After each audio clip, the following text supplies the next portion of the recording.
Mutton আনা যাবে? হ্যাঁ, মাটন খাবি? মাটন মাংস যদি খেতে ভালোবাসো তাহলে মন দিয়ে কষো। এবার মা তো বসিয়েছে পড়তে, ওই যে তারপরে মা বলতো না এখন নয়। এবার কোনো ক্রমে বই খাতা নিয়ে পড়তাম, মনটা তো ওইদিকে মাঠে। এবার যখন মা বলতো যা তাড়াতাড়ি যা, ওই যে দৌড়ে বেরোনো, খেলতে যাওয়ার আনন্দ।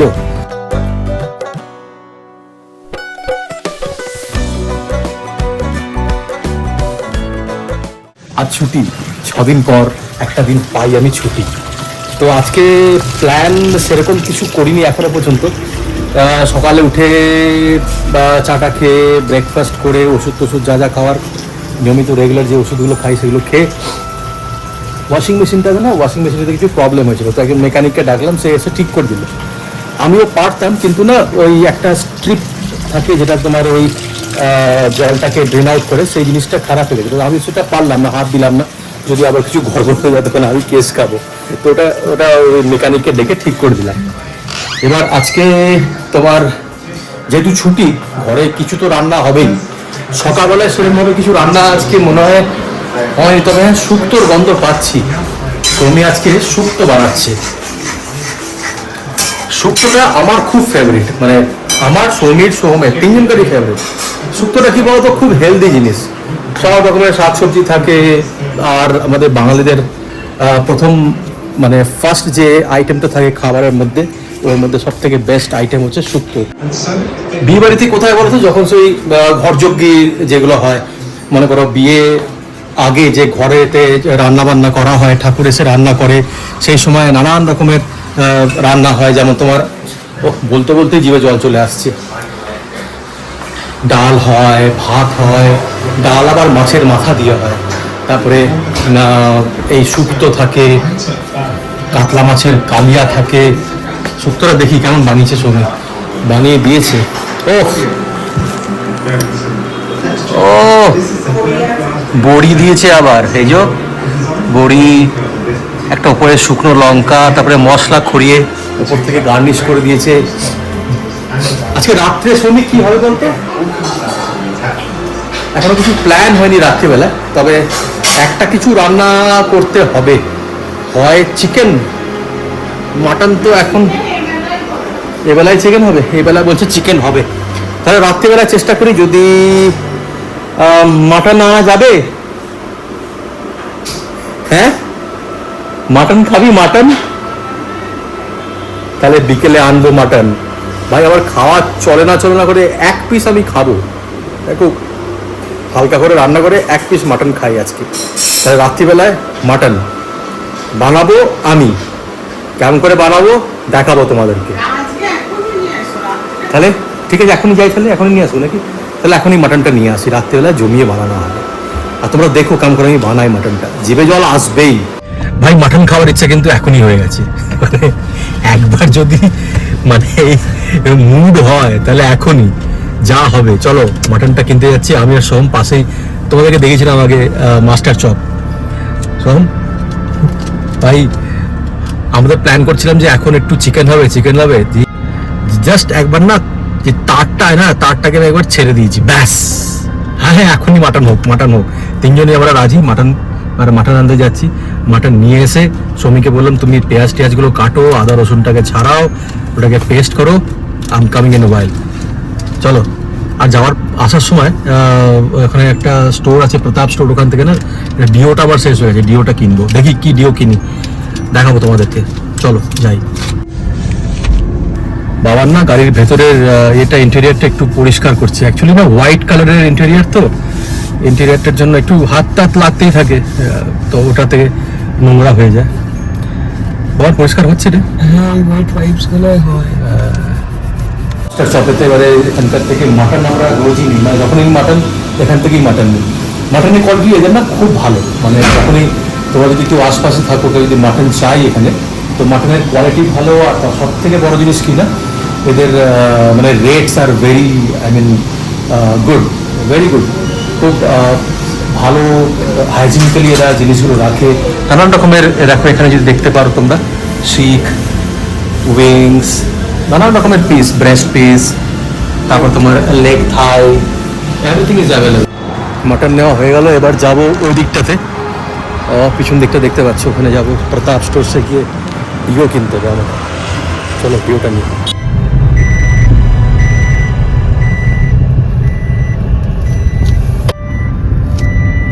এই ভিউটা কিনলাম, দেখো এটা হচ্ছে তোমার এনগেজের spirit fresh woods, citrus and woody.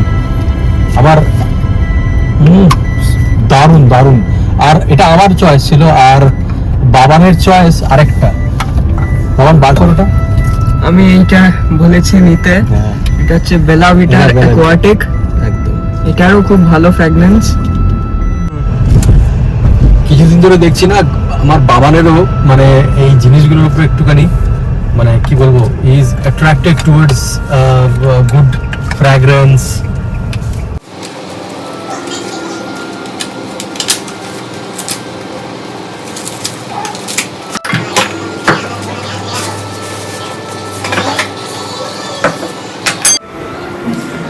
খাসির মাংস কিন্তু আমি বেশি ধুই না ভাই, একবার জাস্ট ওয়াশ করব, ওয়াশ করার পরে কড়াইতে তেল দেবো, তেলটাকে গরম করব, সর্ষের তেল বেশ খানিকক্ষণ গরম করার পর ধোঁয়াটা উঠে যাবে, আমি গ্যাসটা বন্ধ করে তেলটাকে ঠান্ডা করব, তার মধ্যে গরম মশলা গোটা দেবো, ওই তোমার ছোটো এলাচ, বড় এলাচ, তারপরে দারচিনি, যা যা হয় তোমার লবঙ্গ, এগুলো সব দেবো।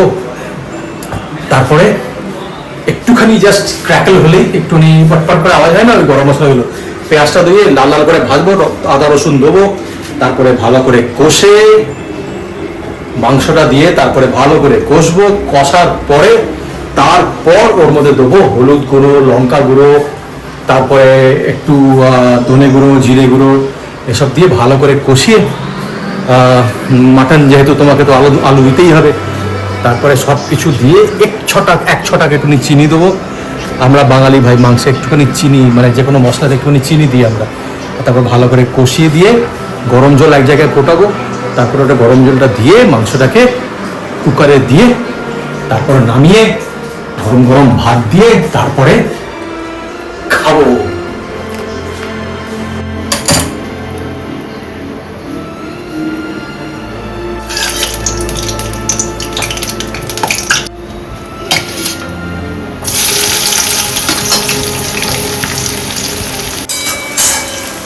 খিদে পেয়ে গেছে ভাই, খুব জোর খিদে পেয়ে গেছে। মানে খাসির মাংস হলে খিদে এমনিতেই বেড়ে যায়।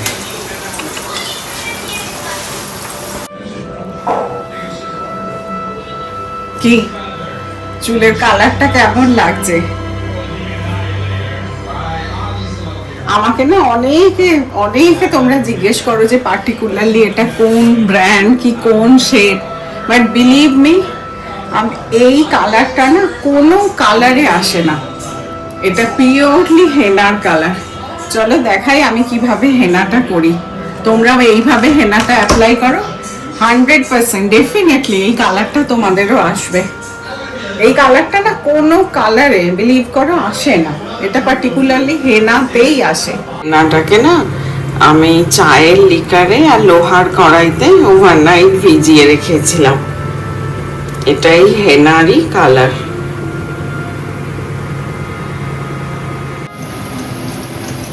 তো পেঁয়াজটা দেখতে পাচ্ছ ব্রাউন হয়ে গেছে। এবারে এখানে আমি একে একে দিয়ে দেবো আদা আর রসুন বাটা।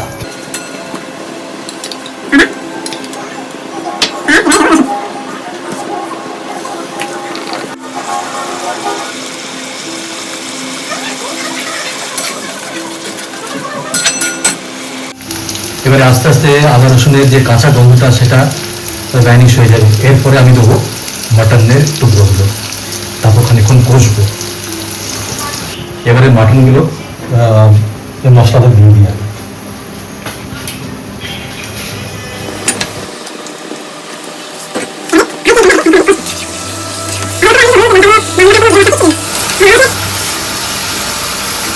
মাংস যদি খেতে ভালোবাসো তাহলে মন দিয়ে কষো।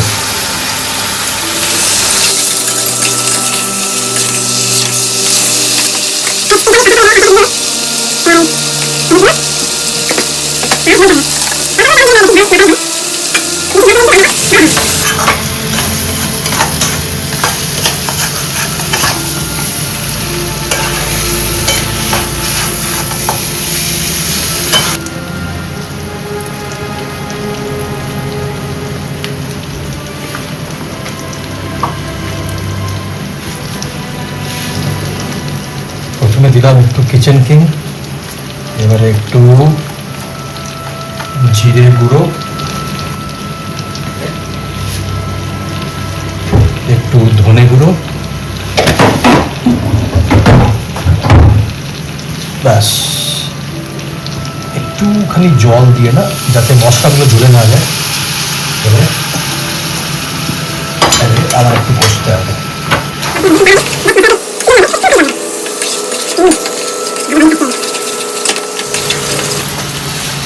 আর কষবো কতক্ষণ? যতক্ষণ না মাংসের থেকে নিজস্ব যে ময়েশ্চার থাকে সেই ময়েশ্চারটা রিলিজ করে, ততক্ষণ কষতে থাকো। শুকনো হয়ে যাবে, তারপর গরম জল দিয়ে ওটাকে আবার প্রেশারে ভেঙে ফেটানো দই দিয়ে দেবেন। দইয়ে কি হয় না, মাংসের রিচনেসটাকে আর একটু এনহ্যান্স করে। এবারে একটু ভালো করে এটাকে মাখিয়ে নেব।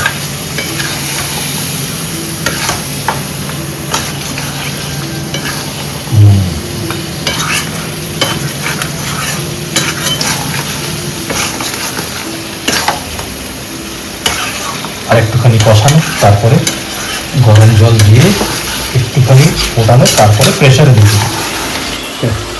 যদি জিভে জল আসছে তাহলে কি করতে হবে? ছোট্ট একটা কাজ করতে হবে, সেটা হচ্ছে চ্যানেলটাকে সাবস্ক্রাইব করতে হবে, ভিডিওগুলোকে লাইক করতে হবে, শেয়ার করতে হবে, আর প্রত্যেকদিন ভিডিওগুলোকে দেখতে হবে। ছোট্ট একটা কাজই তো বললাম, সাবস্ক্রাইব করে দাও, চ্যানেলটাকে লাইক করো, আর ভিডিওগুলোকে শেয়ার করো। চলো হবে না, বলে যে গরম জলটা দিয়ে দিই। চলো এবার গরম জলটা দিয়ে দিয়েছি, আর তস হয়েছে না আমাদের অ্যাকচুয়ালি। এবারে খেতে হবে, সময় হয়ে গেছে। আলুগুলো দিয়ে দাও। না, আলুগুলো একটা সিটি বের না, এটা দিয়ে। এবারে আলুগুলো আমি এই কড়াই থেকে মাংসটা ট্রান্সফার করব আমরা প্রেসারেতে। এই যে প্রেসার কুকারেতে ট্রান্সফার হবে, ট্রান্সফার করার পরে একটা সিটি দেওয়ার পরে, এই যে একটা সিটি দেওয়ার পরে তারপর আমরা ওর মধ্যে আলুগুলো দিয়ে 3-4টা সিটি দিলেই মাংস একবারে রেডি। তাহলে ভাতের সঙ্গে যখন মাংসটা মাখিয়ে খাবো তখনই দেখাবো তোমাদেরকে, দেখতে থাকো। রান্না হয়ে গেছে কমপ্লিট, এবার সৌমি আমাকে খেতে দিচ্ছি। প্রথম পাতে কি খাবো? শুক্তো।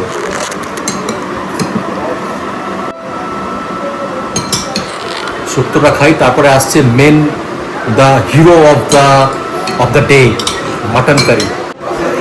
হ্যাঁ, শুক্তোটা দারুণ বানায় সৌমি, অসাধারণ। এই যে আমাদের মাটন কারি রেডি।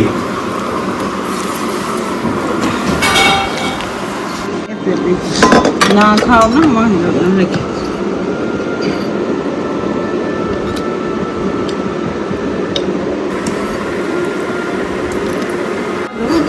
আমার যেরকম ভালো লাগে ওরকম।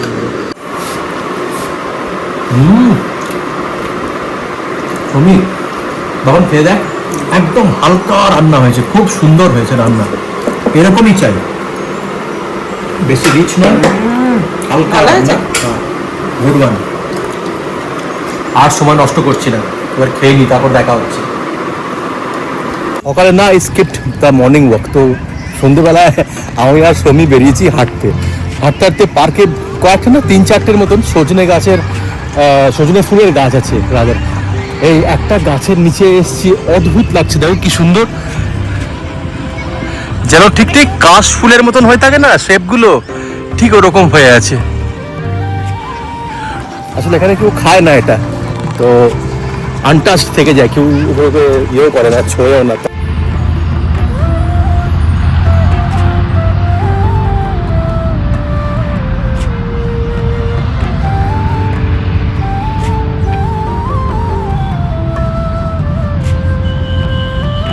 মহালির স্প্রিং এর কালারগুলো দেখো, কি সুন্দর সুন্দর ফুল ফুটে আছে। আর এই গাছ, এই পার্কটাতে আমরা স্পেশালি আসি, বেশ কয়েকটা 8-10টা না ইউক্যালিপটাসের গাছ লাগানো আছে, ভারী সুন্দর। এই রংটা দেখো ফুলের, কি সুন্দর পার্ক। এই পার্কটা আসলে মনটা এমনিতেই ভরে যায়। সকালবেলা আসি মাঝে মধ্যে, কিন্তু আজকে সন্ধ্যেবেলাটা আরো যেন সুন্দর। এই দেখো গোলাপ হয়ে আছে, কি অদ্ভুত না, মনটাই একদম আলাদা হয়ে যায়।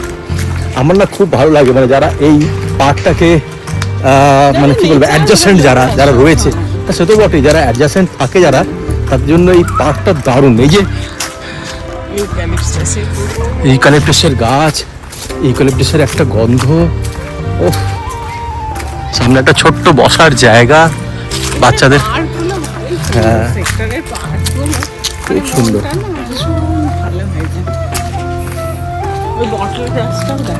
হ্যাঁ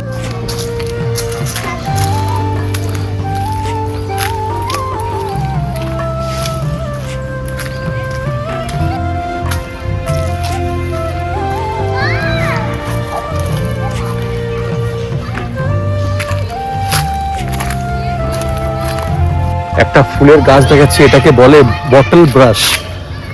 অদ্ভুত, দেখো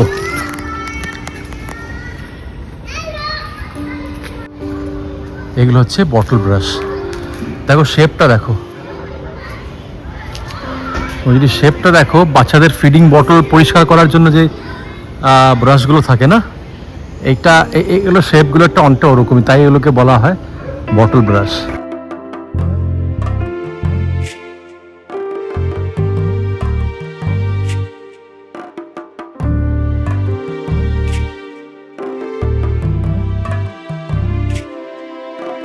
আমরা এই পার্কটা থেকে বেরোচ্ছি, একটা ছোট্ট বাচ্চা মেয়ে 8-10 বছর বয়স হবে, দৌড়ে ঘর থেকে বেরিয়ে পার্কের দিকে মানে যাচ্ছে, মানে খেলতে হবে ওকে, মানে বন্ধুরা ডেকেছে। এবার আমি আর সঙ্গে ওটাই কথা বলছি যে দেখো ছোটবেলাটা যখন আমরা মনে করে পড়তে বসতাম আর বিকেলবেলায় খেলার সময় হয়ে গেছে, বন্ধুরা ডাকতো, ডাকার তখন তো আর ফোন টোন ছিল না, সময় থাকতো আমাদের, যেটা সময় থাকতো, বা বাইরে বাইরে এসে 3-4 জন বন্ধু ব্যাট বল নিয়ে কিরে চ খেলতে। এবার মা তো বসিয়েছে পড়তে, ওই যে তারপরে মা বলতো না এখন নয়, এবার কোনো কোনো বই খাতা নিয়ে পড়তাম, মনটা তো ওইদিকে মাঠে। এবার যখন মা বলতো যা পাত্রী যা, ওই যে দৌড়ে বেরোনো, খেলতে যাওয়ার আনন্দ, ওই আনন্দ ছোটবেলাটাই মানে একদম মানে মিস করি আমরা এই ছোটবেলাটাকে। আর ছোট্ট পাওয়া, সৌমি একটা কি কথা বললো এখন, হ্যাঁ আমি হচ্ছে যে দেখবো জীবনের এই ছোট ছোট পাওয়াগুলোই ভীষণভাবে মনে থাকে, কোনো বড় জিনিসের থেকে না ছোট ছোট মুহূর্তগুলো দেখবে খুব মনে পড়ে। ওই বাচ্চাটা আর কি এমন দৌড়ে বাড়ি থেকে খেলতে আসছে, একটু হেলদি দৌড়াতে পারছে না, কিন্তু জোরে আর কি ওকে দেখে আমাদের মনে পড়ছে। আর কিরকম আমাদের মুহূর্তের মধ্যে কেমন ছোট থেকে বড় হয়ে গেল।